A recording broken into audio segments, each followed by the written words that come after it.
So one of the main discussions that came out this past week was revolving around our D men, and specifically where certain members of our D stand, and more specifically who's on the trade block, because there have been trade rumors surrounding the Leafs and surrounding certain members of the Leafs D, possibly in return for a Bogosian type defenseman or a goaltender to help with our current uncertainty with our goalie situation.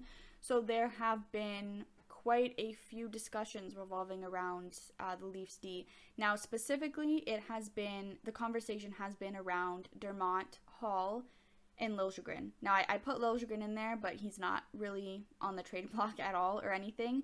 But the discussion is around who should play, because we know that Holl has been scratched and Dermott's been playing. We know that tonight, which is the Wednesday night, we know that Holl is playing and Dermott is the one that's scratched. So now we're seeing everything kind of come into perspective, because now we can look at it and say, okay, Holl's being given playing time now. Is it because he's sat for enough games and it's time to see if he's, learned his lesson and figured his shit out? Or is he getting playing time because they are trying to show him off to other teams and try to show off his value for certain trade propositions? So now that discussion is going to start. So it's really who should play, who should be the extra, who should be traded, what's the situation. Now, like I said, I put Liljegren in there, but I really don't think that he should be in there, because it's safe to say he has now earned his permanent spot on the roster along Sandin. Now, between Dermott and Holl, the main thing that I think is for Dermott, this is how he plays. The way that he has been playing so far this season is what you can expect to get from him. For Holl, this is not how he plays. The way that he has started this season is not even close to how he was playing last season. And you can say what you want, and you can say that, this is who Holl actually is, but it's not. Because you can't just forget how to play the way that you were playing before. If he was playing so well last season, he doesn't just forget what he did and turn to shit. That is his potential. How he played last season is his potential. Now, why he started off so slow, I don't know. But it's not how he plays. It's not his real value. So, yeah, he's been garbage to start, but it's not how he plays. Now, like I just said, you think of last season also, one of the things that I saw people mention, one of the things that I remembered was, first off, how well he worked with Muzzin. Him and Muzzin were a great shutdown pair last season. You can also think of how he went head-to-head with McDavid last year and shut him down constantly every game that he was up against him. So you can't say, it's because they are playing against weaker players and all that stuff about the North Division. He was going head-to-head with McDavid. Supposedly, not that I agree with it, the best player in the league right now. And he shut him down. So, that is our Justin Holl, not what we are seeing right now. That is how he plays. So, yeah, like I said, he needs to figure his shit out, but I think sitting him for the last few games was a good decision, and it was a step in the right direction to give him the chance to go back to how he was playing and maybe earn his spot back on the team.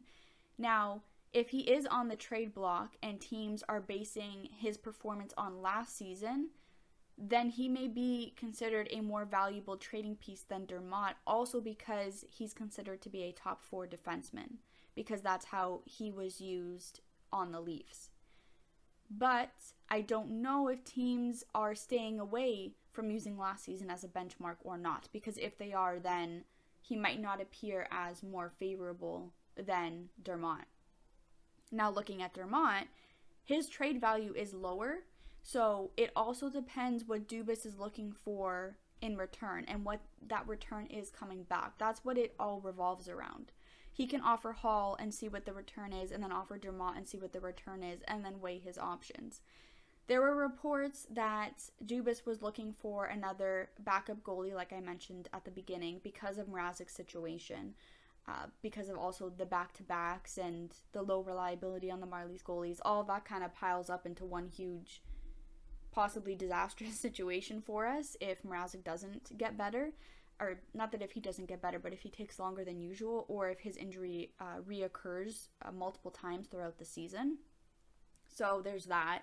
And then there were also reports that Dubas is looking for another D-man, similar to what Bogosian was like, which is also good because that hole, when Bogosian left, it was never filled. It was one of the things that I wanted to be filled in the off season, but it never was. So I think that could be what is missing from our D, because it does. I mean, you look at our D, they kind of look weak and they look deflated. Like, it doesn't look the best. I mean, they have been getting better, but it still doesn't look the best. So getting a Bogosian type defenseman may be what the D are missing, because right now that style of player is really only found in Muzzin, and Muzzin can't be relied upon to carry the weight of that whole role himself. It hasn't been working for Muzzin at all, really. So again, like, it's unfair to rely, and again, like, I hate to keep going back to the playoffs last season, but that's what happened, where we didn't have multiple guys carrying out multiple roles. It was each guy had one role, and as soon as that guy didn't fulfill that role, the rest went to shit. And that's what's happening with our D right now. You can't rely on one guy like Muzzin to kind of carry that whole role of the tough defenseman, because, like I said, no one else. I mean, Riley comes close, but I wouldn't say that he's the same type of player. So who would I prefer to keep? It all depends, again, on what the return would be.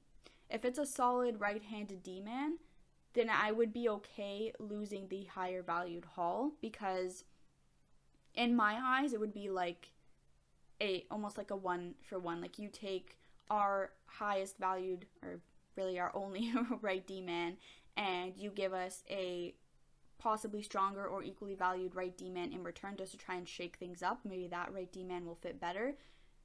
I would be okay with that, but I wouldn't want to lose Holl if it's for another left-handed D, because we don't need that. And I feel like that defeats the purpose of keeping Holl in the first place when we decided to protect him in the expansion draft. I feel like that would just defeat the whole purpose if we just let him go for another lefty, because the whole reason he was protected was because the deals for right-handed defensemen were absolutely crazy. So we kept him because we saw the value in him based on how he performed for us last season, and we knew that we could get him for less and still get similar value than we would have gotten paying someone so much more. That was the whole purpose. So if you just let him go for a left-handed defenseman, it's like, I don't know, what was the point then? So that's also the same case if it would be for a goaltender. It also depends what the actual situation with Mrazek is. If they think, Leafs execs and stuff, if they think Mrazek is going to be long-term, like if that issue is going to be long-term and recurring, then I would say, okay, I'm okay with losing Holl for a new backup, because if the goalie situation gets worse, we can't rely on Hutchinson or Wall to back up Campbell. And I know I'm looking far in advance, but back him up going into the playoffs and into a push for making the playoffs, right? So, but if the goalie situation is more short term and it's something where, okay, you know what, we brought him back too early, we learned from our mistake, we're not going to do that again, let's give him the proper waiting time, I would not advise getting rid of Holl, because long term he is going to be more valuable to the team than Dermott is. So I would prefer to keep Holl. That's my situation, because I really think that he would become a dependable defenseman in the future, and I feel more comfortable when Holl is on the ice than I do when Dermott is on the ice. That's just me. I think I look at Holl and I see that in a couple years, he's going to be someone who's able to anchor a defense pairing. I look at Dermott and I see that in a couple years, he's going to be the exact same. He's not going to be someone who can anchor a defensive pairing. He's going to be someone that just supports the other. That's kind of how I see the difference between the two. Now, what would I prefer for the team to get? Like, what do I think the team needs? A defenseman or a goalie? Again, it depends on what the goalie situation is and whether it's long-term or not. Because if it's long-term and then they think it's going to be an issue moving forward and there is a viable goalie option right now, they were looking at Pittsburgh, Luis Domingue. I don't know how to pronounce his name, but if he's a viable option right now, then I would say go for it, because if we don't and then it comes and bites us in the ass in the middle of the season or towards the end of the season when we're pushing for the playoffs and there's no viable goalie option around, we're going to be screwed. So that's why I say it depends on the actual situation with our goalies, because realistically, if we get a decent backup and Holl gets back to his normal self and then we have Sandin and Liljegren, I think we would be okay. And I think we would be okay with if we were to lose Dermott for something else or whatever the case is. I do think, though, that we would be okay as long as Holl gets back to himself. So that's my bit on that. But let me know what you think in the comments. Would you prefer to keep Holl or Dermott? Would it depend on what the return is? Would you prefer that Dubas goes for a new backup goalie, or would you prefer he goes for a Bogosian type defenseman? Let me know.